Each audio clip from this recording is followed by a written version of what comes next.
अपनी बड़ी बहू नेहा और अपने दो बेटे रोहित और मोहित के साथ रहा करती थी।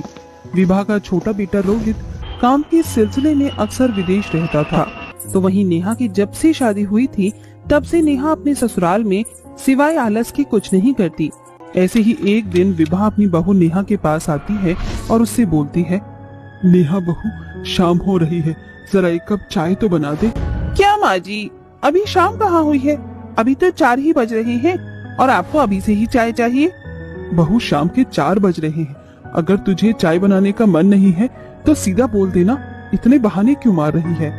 हाँ माँ जी, आपने बिल्कुल सही समझा, मेरा चाय बनाने का बिल्कुल भी मन नहीं कर रहा, प्लीज आप खुद बना लो, और हाँ, जब आप चाय बनाओगे तो मेरे लिए भी बना लेना। शर्म तो आ नहीं रही होगी बोलने में? अरे तू मेरी बहू है, मैं तेरी नहीं, जो इस तरह मुझ पर अपने हुक्म चला रही है। अगर तुझे चाय पीना है तो खुद कुछ कर और बना ले। इतना बोलकर विभा वहाँ से चली जाती है और अपनी सास का ऐसा जवाब सुनकर नेहा का मुंह बन जाता है। ऐसे ही समय गुजरता है और एक दिन अब सभी एक साथ बैठकर खाना खा रहे थे, तभी विवाह के घर पर किसी ने आने की दस्तक दी। नेहा जरा देख तो दरवाजे पर कौन है? माँ, आपको तो पता है ना, अभी हम सब खाना खा रहे हैं और आप जानती है ना, खाना खाने के दौरान हमें खाने से उठना नहीं चाहिए। तुझे तो एक काम बोल दो, उस काम के बदले 10 बहाने सोच कर बैठ जाती है। ना जाने कौन सी घड़ी में मेरी मत मारी गई थी और मैंने तेरी शादी अपने बेटे से करा दी।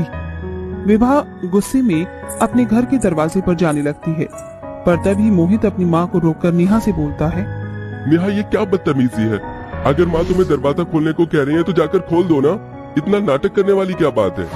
मैं कोई नाटक नहीं कर रही, और वैसे भी मेरे पैरों में बहुत दर्द हो रहा है।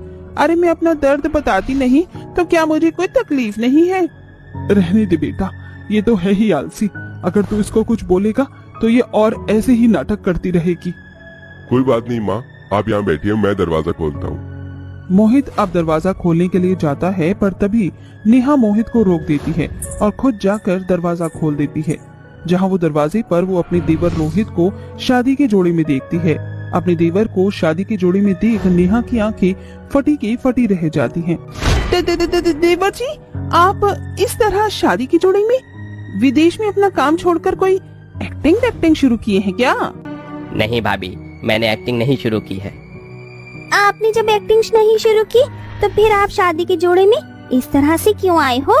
नेहा जैसे ही ये सवाल करती है वैसे ही रोहित के पीछे से एक विदेशी लड़की आती है।